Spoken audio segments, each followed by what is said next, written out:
Hi everyone and welcome back to Stephan Livera podcast, brought to you by Bold. You can find a place to buy Bitcoin and also store Bitcoin using your own multi-sig custody with 2 or 3 coins, 2 or 3 keys over at getbold.io. That's for American listeners. Now, joining me on the show today is Gilded Pleb. Now, Gilded Pleb, as I understand, is a developer and has worked on this interesting site, which I came across. I believe you texted it to me, actually, StackMath.xyz. So we're going to chat about that. And, of course, just Bitcoin in general. Now, I know you were engaging with a few, let's say, no-coiners or, skeptics. And they were talking to you about homelessness and how Bitcoin does not help. Maybe you want to tell us a little bit about that. Yeah. So, I mean, this kind of ties into like my own Bitcoin story is just as a way to, introduce myself. I went to college, studied economics, graduated and was working in financial advisory. And then basically, I mean, it's a longer story. We don't have to get into it, but at no point in my education and studies and working in finance was anyone able to ever explain to me what money was. And so working in financial advisory, I'm like, okay, cool. We're protecting people's money, but what is it?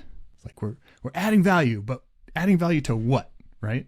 So it just became an existential crisis for me where I was just like, I just can't participate. I don't know what I'm doing, right? So I quit.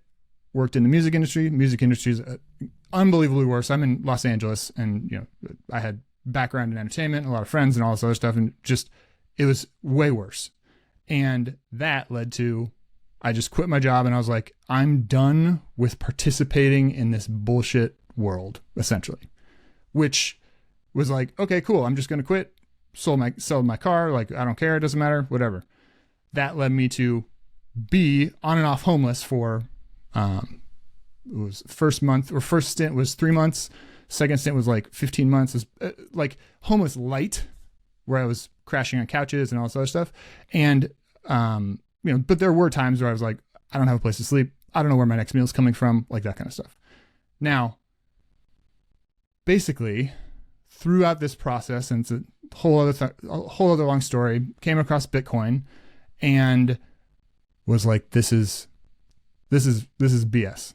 Just like everything else, right? They're going to shut it down. Nothing's going to stop the fiat train. Nothing ever happens, Yeah, nothing ever happens. That like they're the ones with the guns and the aircraft carriers. We're just game over for everybody. And years go by and Bitcoin just continues to like poke me in the side. Like, hey, check it out. I'm still here. I'm not dead yet.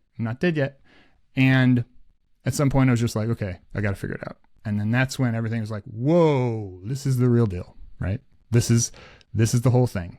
This not only exposes the BS, but it fixes it. And from from that base layer, we can have a stronger economy, a stronger human relationships, everything, including homelessness, because the Cantillon effect is removed if we adopt a Bitcoin standard. And therefore, all the people who are the furthest away from the insiders, the furthest away from the money printers, the homeless people, the disenfranchised people, all of them now get access, and there's nobody stealing from them anymore. It is a direct solution to one of the underlying causes of homelessness. And here we are. People, you engage online, and it's just like, no, you're a moron. It was like blocked 3 times yesterday, and people were just calling me moron constantly because I was like, no, like this is explaining how Bitcoin alleviates a lot of the pressure causing homelessness. So yeah, that was my day yesterday. And they were giving you, and as I had a quick look at some of the replies, and they were saying stuff like, oh, it's is it a Ponzi or a pyramid or the typical, just the normal answers. Or is it a security? These kinds of things. And it was just, it's stunning to see where people are. Like, here we are in 2025. It's 16 years into Bitcoin. Mm-hmm. And people still, some of them have the most basic, rudimentary understanding, and they commit the most basic errors of these things. Yep. So, and it's like we have AI. Just fact check yourself. Just anywhere. is Bitcoin a Ponzi? Before you say, is Bitcoin's a Ponzi, like just go fact check it anywhere. Like there's so many free AIs out there. Is Bitcoin a Ponzi? Ask the AI. It's going to be like, no, because here's all the reasons. And it's so easy. Just do it. Please. Just do the research. So. Yeah. And so then, look, let's get on to the topic of retiring on Bitcoin then, because I think this is an interesting website you created. I guess listeners can think of it kind of like a calculator.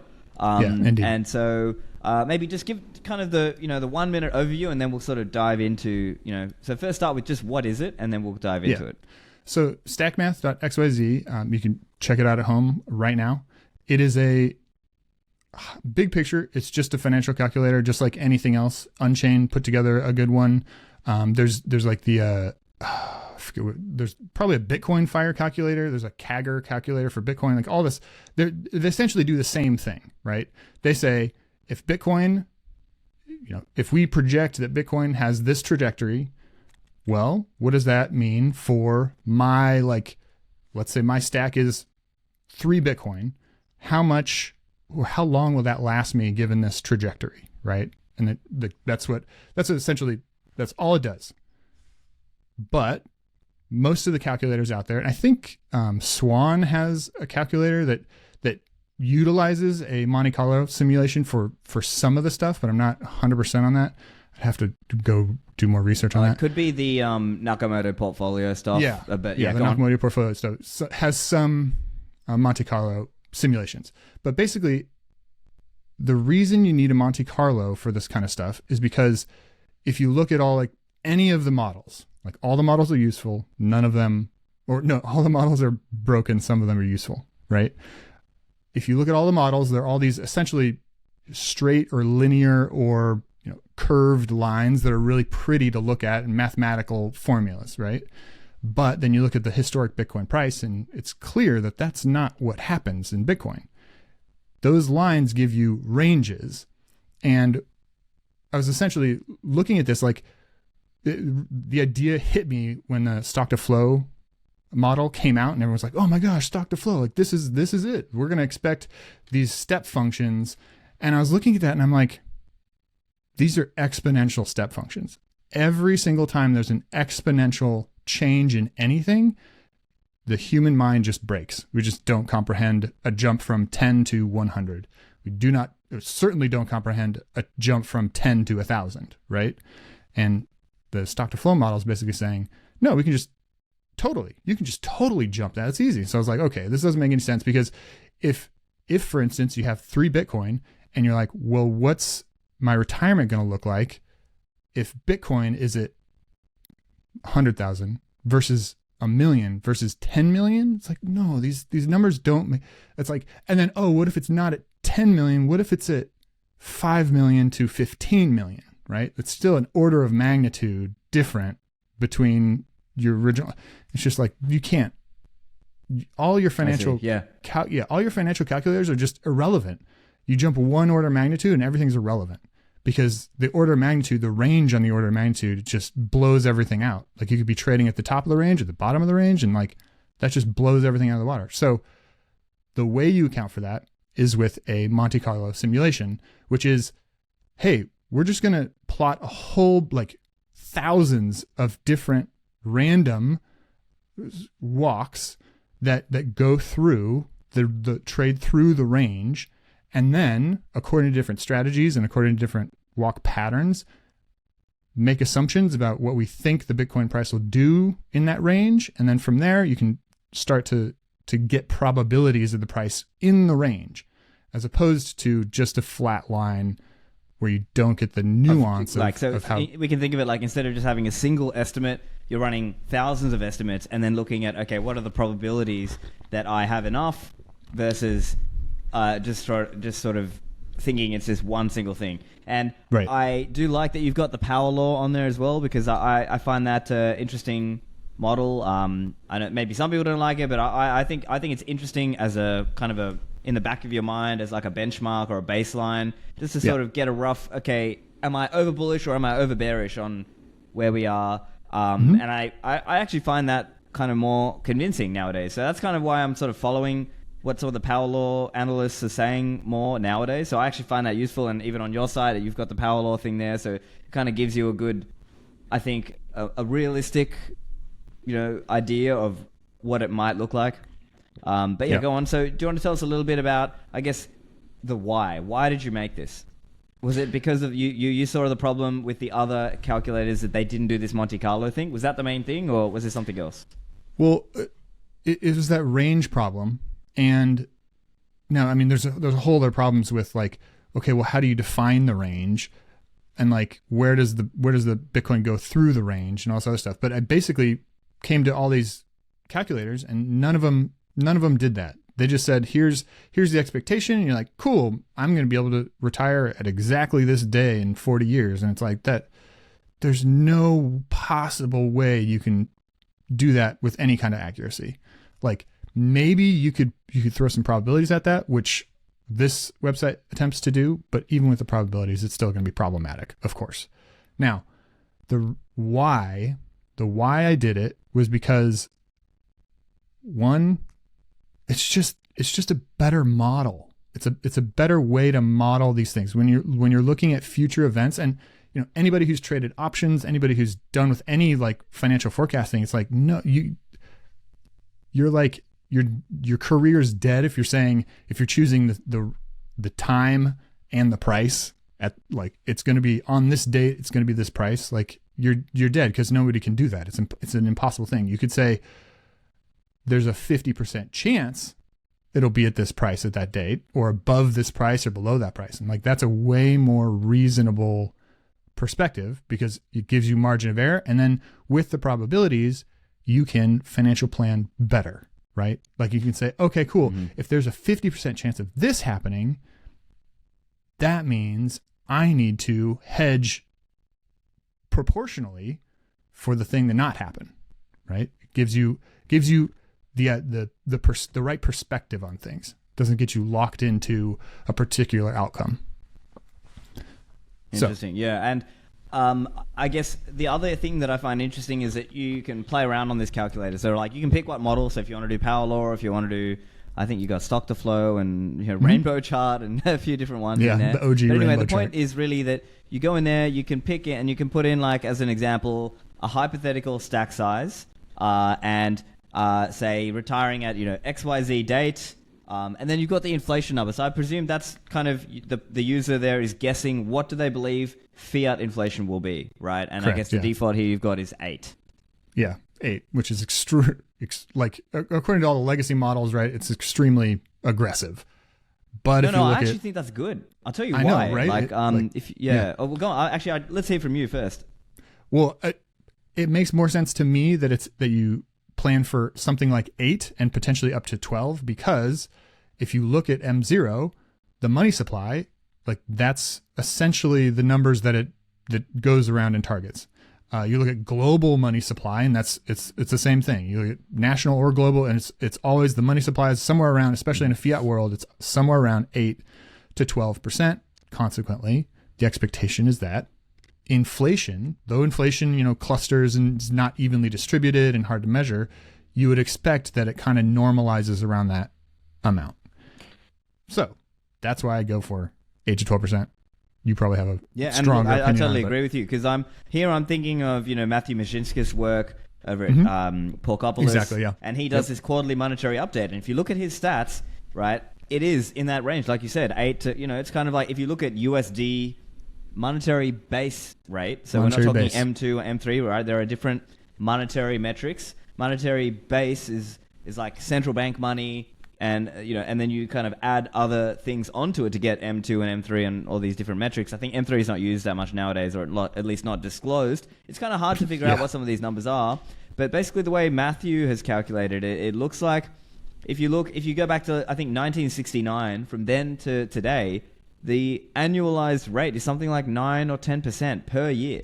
And obviously that's a lot more than the typical CPI, right? Like if you look at typical CPI that gets reported, people might see, 2.5%, 3% maybe. They wouldn't see this kind of 8 or 9%. And so really a lot of people are just losing a lot of money and they think they're making money, but really they're just losing purchasing power because obviously their dollars, their euros, their yen, whatever fiat is going down over time, and they just don't get that. So it's important that you had a good default inflation rate there.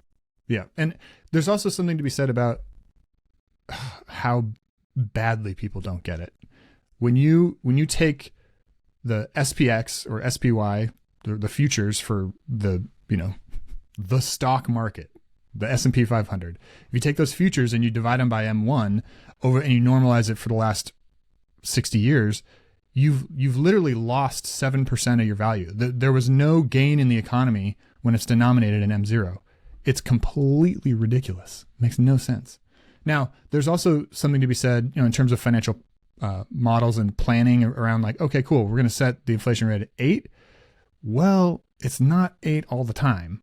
One of the things that I'd love to do with StackMath that I haven't done yet, it's a whole nother bag of tricks, but to do the Monte Carlo simulation on the inflation rate itself, because that'll give you a more like robust, it's because the inflation rate's not going to be 8%. It's going to be totally chaotic within a range of, extreme deflationary environment, 4%, to an extreme inflationary environment, 25%.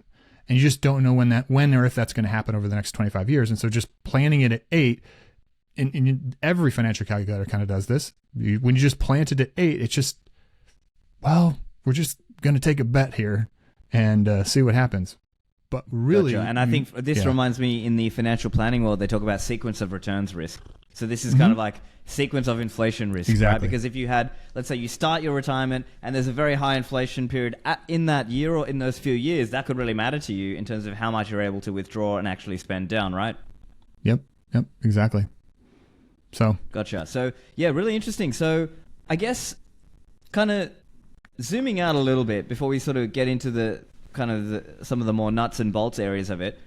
When we are talking about retiring on Bitcoin, and for people who are, maybe people who are at that phase of life, maybe not you and I, maybe we're a bit younger or whatever, but just hypothetically, what are some of the key strategies and ideas here? So as a quick example, things like, the 4% rule from FIRE, or what other ideas do you see as being the key ideas?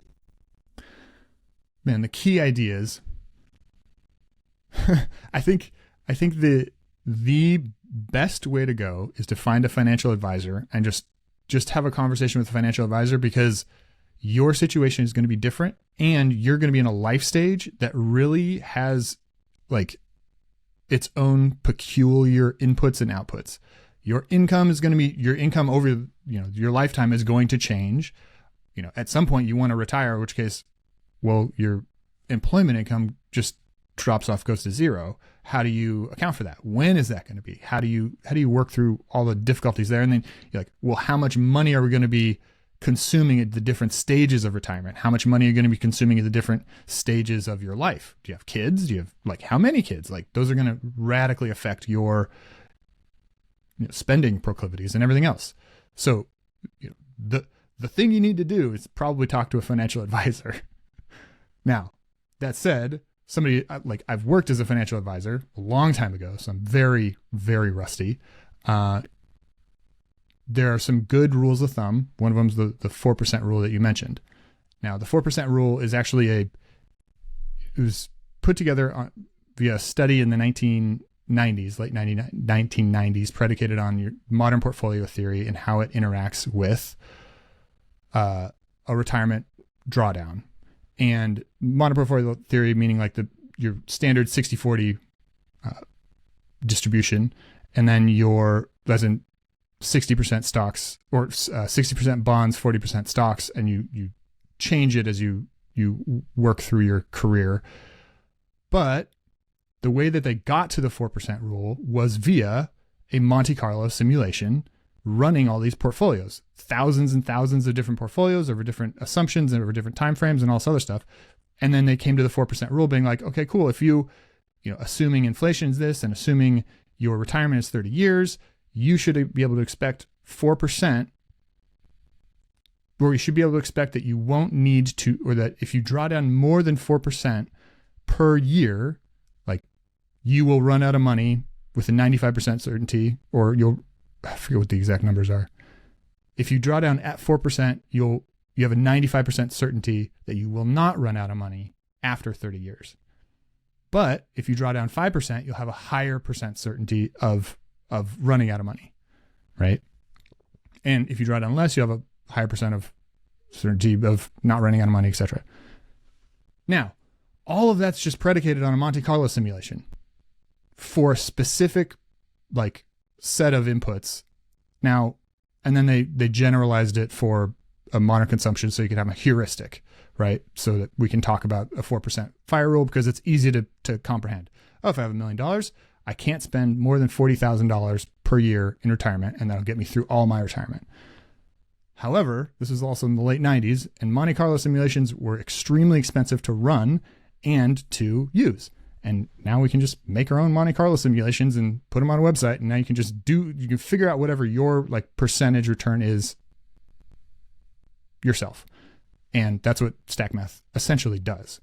It allows you to run the Monte Carlo simulation yourself with the inputs that you want, the things that you think are reasonable, and then you can go through and, hey, wow, like if I save this much Bitcoin over my career and then draw down at this rate, will I survive?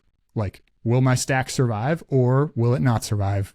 You know, and then how do you adjust the inputs and try and plan for that? So given all your assumptions. So back to the show in a moment. This show brought to you by CoinKite.com, the creators of the best Bitcoin hardware security devices, such as the Cold Card Mark IV and the new Cold Card Q. Now, we use Bitcoin hardware security devices to keep our keys offline, our private keys offline. Now, the way these work is you can do that setup, write down your 12 or 24 words on the seed word cards, and keep that secure. Now, you can use this device to interact with the Bitcoin network using software such as Sparrow Wallet, Electrum, or Vector Desktop, or Nunchuck as a few examples. Now, you have a range of security features that you can use with these devices, such as passphrases, you can use seed XOR, or my favorite is multi-signature. Now, if you're starting in a basic way, just start with the device and the USB-C cable, plug it directly to the computer and use it that way, and then later improve your setup. But I believe these devices are great at helping secure your coins, especially as you start to migrate up into multi-signature security. But don't be disheartened or don't be scared away. They are accessible, and I think you actually do learn about Bitcoin in the process. So to get yours, go to coinkite.com, use code Livera to get a discount on your cold card. This episode brought to you by Galoy. They are building banking software for the Bitcoin age. So if you are with a bank, a fintech, or a startup looking to offer some kind of Bitcoin product, whether that is a Bitcoin collateralized loan, deposit accounts, or payments, Galoy can help you. Their latest product is called Lana. It is a loans management platform, and you can use this to come to market quickly and offer a loans or Bitcoin collateralized lending product for your customers. Now, Galoy have a lot of experience in the space. They started with Blink Wallet in 2020, and they've since grown this to become a community favorite over time. And so they have a lot of experience making things work in a secure, reliable, and scalable way. So if you need assistance coming to market quickly with a Bitcoin banking product, such as lending or deposits or payments, talk to the team at Galoy. You can email them. The email is biz@galoy.io, or go to the website galoy.io. And now back to the show. Gotcha. And as part of those assumptions that you build in, it's things like, what date do you choose to retire? Like, are you retiring, next year, or are you retiring in 10 years from now? And then what's the stack size, obviously, and then and then you put in things like, what's your annual drawdown rate? Like, are you spending $100,000 a year? Are you spending $200,000 a year because you've got a family or whatever? Like, all the different things. And then I also, so you've got even like, you can build in one-off things. So, I mean, obviously it gets hard to predict, but like, as an example, if you thought, oh, okay, I'm going to try to buy this house in 15 years, then, you could try to build that in.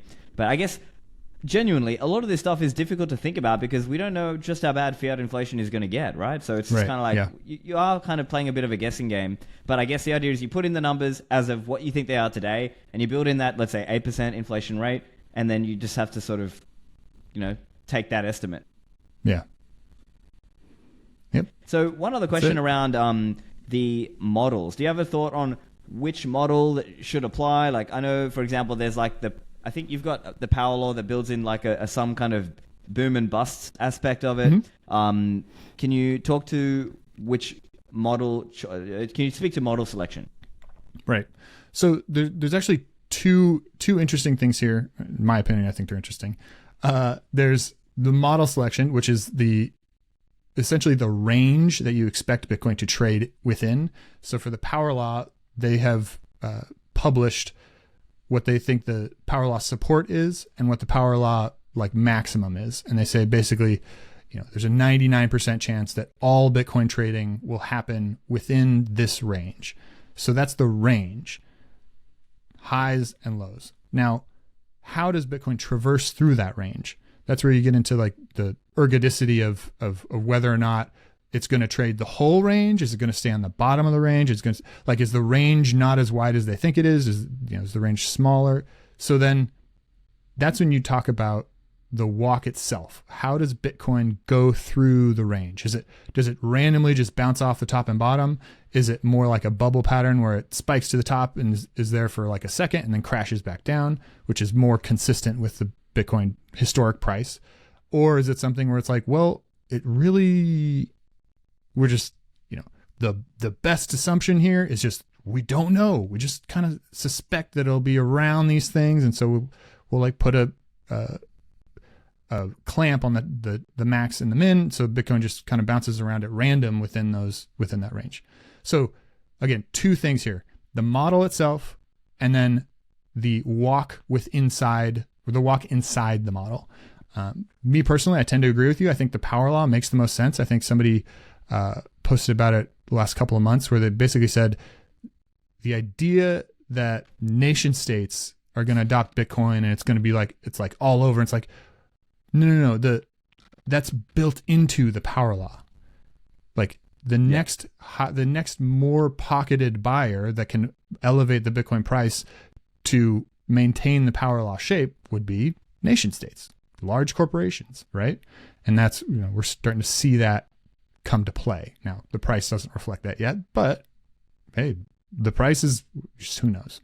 Like if you're trying to predict the price, you're just going to have a bad time. You really have to put it into these broad strokes probabilities. Yeah, gotcha.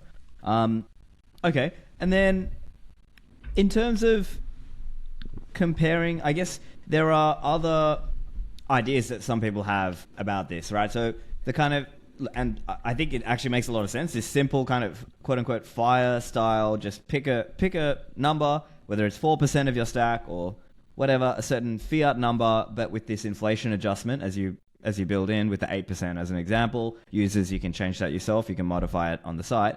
That's one approach, and I think that's a reasonable approach, right? Like if people DCA'd in for, let's say, 10 years, it's not unreasonable to think, hey, just DCA out, right? It's not so crazy, right? But other people have different ideas, right? So we're going to spell out a few of them, and I'm going to get your reaction. So one is, I'll list a few. So one is, okay, borrow against your stack, right? Go to, Ledin or Hodl Lend or Firefish or Lava or one of these lending, or Unchained Capital, one of these lending companies, and kind of do the borrowing against your stack kind of thing. There's using fiat instruments, things like MSTY and things like that. There's margining against, let's say, IBIT in a stockbroking account, that kind of thing. So I guess those are some of the different alternatives. I'm curious to get your reaction on those. So maybe just start with the borrowing against your stack. What do you think about that idea? Is that a feasible thing, or is there a reason why you would discount that in favor of this just a drawdown, a simple drawdown approach? Yeah, it's complicated. Like debt itself is complicated. From a high level, like if I am essentially collateralizing my Bitcoin to withdraw income or withdraw money that I'm consuming, well, that the money I'm consuming is paid for by debt, which means there's an interest rate attached to that, which means I have to pay down the interest rate at some point. Now, a lot of the theories are going like, okay, well, the CAGR on Bitcoin is going to outpace the interest rate. So your principal is going to be, or your collateral is you're going to be able to withdraw your collateral and draw down the debt on that. Now, that could totally work for some people. right? It depends on your situation. It depends on the nature of the debt. It depends on the specific contracts, like, a whole financial planner thing, like, right? It's just, it is an extremely complicated setup, and everyone's going to have to go through it themselves. For me personally, I don't like the idea of being in debt. It seems antithetical to me, to the Bitcoin ethos, to sovereign individual. Like, even if the debt is totally collateralized or over collateralized, it's still like, right, but I'm responsible to somebody else now for this particular contract.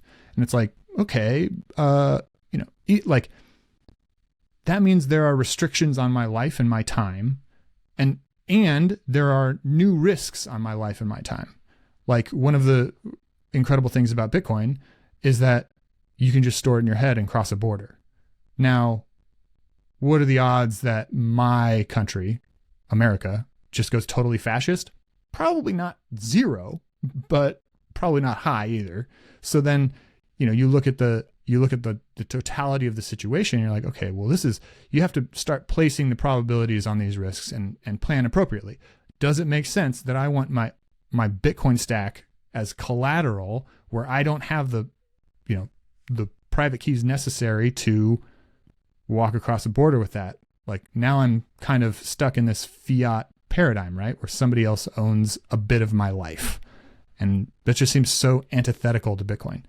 A similar thing applies to the MSTY and the MSTR like categories. I love it that there's now a movement on Twitter from hardcore Bitcoin maxis being like, here's the Bitcoin that MSTR owns. It's just IOUs. It's just IOUs. And it's awesome to see that, because that's true. It's just IOUs.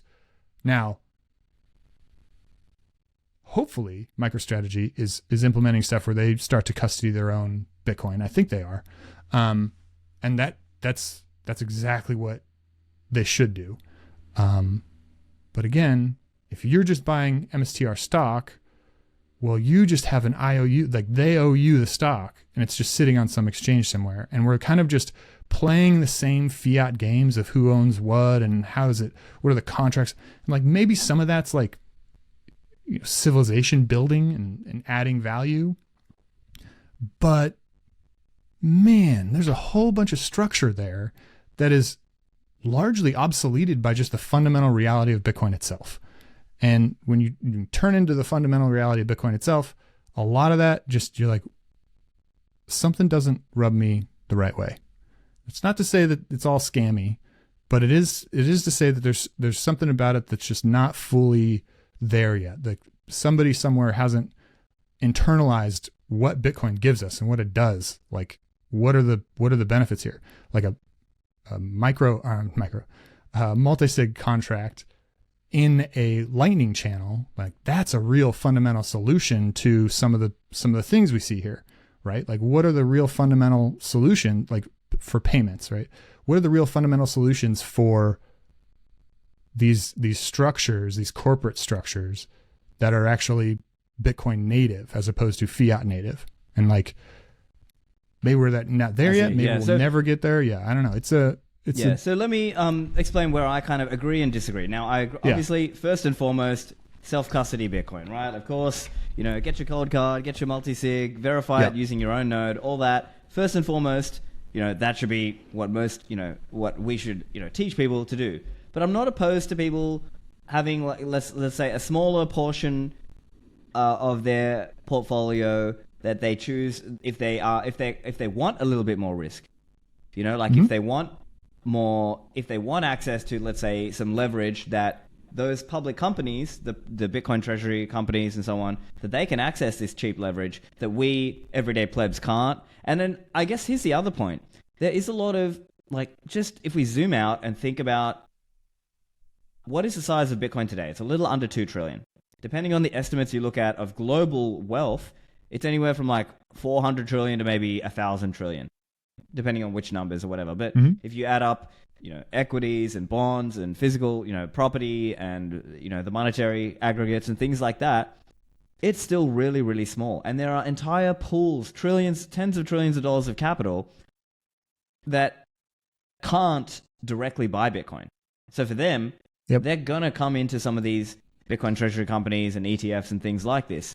So while I agree overall on the kind of, hey, not your keys, not your coins, I still see a role that it might make sense for people to do that, to sort of say, okay, I'm going to take a small portion, not, most of it is going to be in my cold storage, in my multi-sig, but I could see a scenario where you take a small percent and say, okay, I'm going to put that into whatever Bitcoin Treasury Company because you expect BTC yield. You're expecting to actually make Bitcoin using access to the fiat leverage. Now, of course, there are risks to that. Nobody here is going to say, obviously the cold storage Bitcoin is safer, but it's, it's more risk, but also potentially higher reward.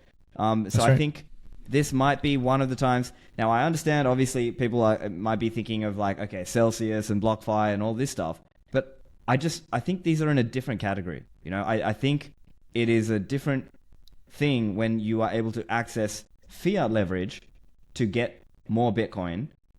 Yes, it's an IOU, but I think for some people that risk is worth that return. The potential return may be worth the risk. What do you think? Oh, totally with you on that. And in fact, I think that is so going back to the modern portfolio theory, like 60-40 denominator thing, like Mr. Unfriendly Taleb, like put out a mathematical technical paper that essentially proved the modern portfolio theory was lacking in that it doesn't account for fat tail risk, right? And his solution, Taleb's solution to fat tail risk, is that you essentially denominate your portfolio in 90% extremely secure, fundamentally sound investment. For us and for anybody who knows how Bitcoin works and what it does, that's that. It used to be treasuries, but like, come on, treasuries, there's so much counterparty risk.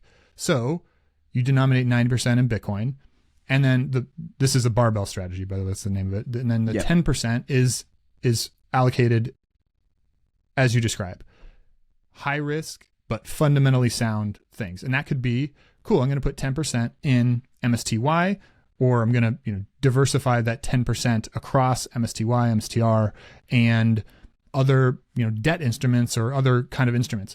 But there's a limited downside for all of that stuff. And the limited downside is that 10%. And then you're still exposed at 90% to the fundamental nature of your Bitcoin and how that is going to protect you. So there's not, to your point exactly, you get the upside and you limit your downside and you still maintain this like chunk of your wealth that is actually secure, sovereign, and gets you out of the rainy day kind of stuff. So yeah, totally. The lead sponsor of this show is Bold, the best place to buy, sell, and save Bitcoin. For listeners in the US, Bold lets you secure your financial future with complete peace of mind by integrating a low-fee, Bitcoin-only brokerage with next-gen multi-sig vaults. With Bold, you can smash buy Bitcoin or set a DCA plan for only 0.99% fees and seamlessly deposit the Bitcoin direct to your Bold vault. The Bold Vault is a 2 or 3 collaborative multi-sig where you hold 2 keys and Bold holds 1 as a redundant backup, protecting against loss or theft. You can use Trezor, Ledger, or Cold Card hardware wallets to spin up a Bold Vault in just a few minutes, and the Bold Vault is the only collaborative custody vault available with 0 monthly fees. They're also offering 0 fees on your first $10,000 of Bitcoin buys and $25 of free Bitcoin when you buy $100 of Bitcoin or more. Try Bold today and upgrade your stacking experience over at getbold.io. And now, back to the show.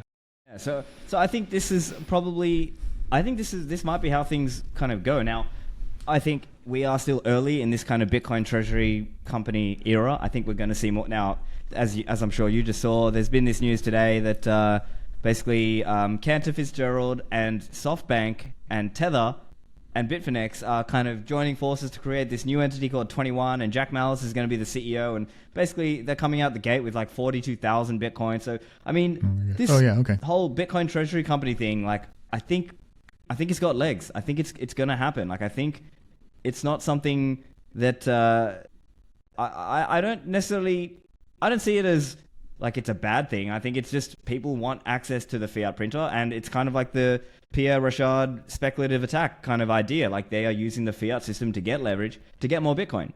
And if you think about it today, what do most people do today? The typical thing is, okay, get out of school, go to university, get a good job, then next, get a mortgage, right? So they lever up on property. Right now, yes, it's different. They have different terms, different etc. You're not getting liquidated on your property, but doesn't it make a lot more sense to lever up on Bitcoin instead of levering up on property? So, I mean, to me, that part of it makes sense as long as you are, important caveat. Most of your coin should be self-custody. Yes. Most of your portfolio, like I think this kind of 90-10 idea makes a lot more sense. Like you might be like, okay, 90% in my multi-sig or whatever. And maybe 10% is where I'm looking at some of these Bitcoin Treasury companies because I'm anticipating them to provide BTC yield. I guess the other caveat, at least how I'm seeing it, I'm curious how you see it as well, but the way I'm seeing it is we're in this era now where access to the fiat printer is still available. And we're still because Bitcoin, again, is under 2 trillion in a world of, let's say, 500 trillion to 1,000 trillion worth of financial assets out there. So I think there's still a decent period of time that BTC yield is available. Like it's possible to get. Maybe over time, maybe the argument would be, look, in 10 years or maybe 20 years time, then, okay, now the BTC yield would have come down. It's all matured. The Bitcoin market might be, 10 to 100x the size then. And so then at that point, maybe there's not as much BTC yield available. And so then it's kind of a different story. But that's kind of how I'm looking at this. I'm curious what you think. Yeah, I think that's accurate. One of the things that's coming to mind for me recently is the idea that and we've known this for years, that the volatility in Bitcoin comes out as it matures because it's being monetized, and you can only be monetized once, and the end goal of that is that it's just everyone uses it as money and there's no more monetization happening. In the meantime, the volatility, is wild. But the volatility, especially recently, has just been much more muted than it has been historically. Now, what historically has always had the highest volatility is like low cap stocks. And hey, all these Bitcoin Treasury companies are essentially low cap, mid cap, and with very few exceptions, larger companies. Now, one would expect that the volatility there is going to be considerably more than Bitcoin going forward as Bitcoin monetizes and the volatility comes out, because the stocks are still predicated on crazy amounts of third parties, counterparties, and all sorts of other contracts and risks and exchanges, and just the whole fiat system again. So yeah, I mean, if you're trading and if you are capable of consuming these things on a responsible way, then go for it. If you are, again, 10%, 90%, but if you're just like, I don't want to deal with any of that, then I just go for more Bitcoin. But you should have those options. And I think I agree with you that let's say the idealistic answer would be, look, everyone just focus on your craft and just stack Bitcoin just head down, focus on your craft, focus on improving your income, lowering your expenses, stacking sats, staying humble, stack it into your hardware wallet, whatever. That's the idealistic and a totally reasonable approach. I just think there may be people for who it might make sense, right? Like as an example, and I'm sure you know this even from the financial world as well, people sort of normally they see it like if you're a young single man, maybe you've got more risk tolerance. But like let's say you're an older man, you're married with children and you have to mouths to feed. Okay, you need to be more conservative. So it's sort of it's a life cycle thing too. That if I was advising my 20-year-old self, I might say, look, it's okay to take a bit more risk now because, you're young. You have time to you want to try to make some wealth now because you can afford to take a little bit more risk now compared to when you're older or when you're more established and you can't afford to take those risks. That's right. That's a standard thing in all financial advisory. Like if you're 20, like I did this when I was 20, I was trading all the time. Now I'm like in my 40s. I'm like, I don't know. Like I want to focus on the things that are like giving me joy in the everyday and like building things and making things, improving things. And it's like, okay, cool. That's what I'm putting together. Like in part why I put together StackMath. It's like, how long can I just like build cool stuff? Oh, StackMath kind of interesting. solves that problem for me, where I don't have to like pay attention to MSTY and MSTR, and go through the process of doing due diligence on all this stuff. And you got to do the due diligence, and you got to figure out what's a good entry price, when's a good exit price. And it's just like, that's a lot of time when you're young and perhaps you're just employed, you're working for somebody else's essentially telling you what to do. You don't necessarily have a strong grasp on the whole entire global economy and like what's going to hit next or whatever. It's a great time to learn how to trade. It's going to be a lot of process and a lot of learning and a lot of risk, and you'll probably get washed out a couple times. But at the end of the day, you'll have a much more robust financial education, and maybe you'll get bored with that. I got bored with it, and it was just like, cool, now I'm going to do software engineering. And maybe you can't even see what you're going to do next, right? Like the whole hindsight is or 20, what is it? Looking backwards. Hindsight is 2020. Yeah. Yeah. Hindsight is 2020. And which is to say, looking forward, you just don't know what's going to happen in the future. Right. But hindsight is 2020. Yeah. Play your cards, play the field, see what, what connects, what hits. Like some things are going to work for other people and some things are not. Now, be responsible, right? Like don't spend your 90% of your portfolio, your Bitcoin, don't spend it on MSTY. Just like, don't do that, please. It's just not the thing. Right. But you gotta explore, you gotta figure stuff out.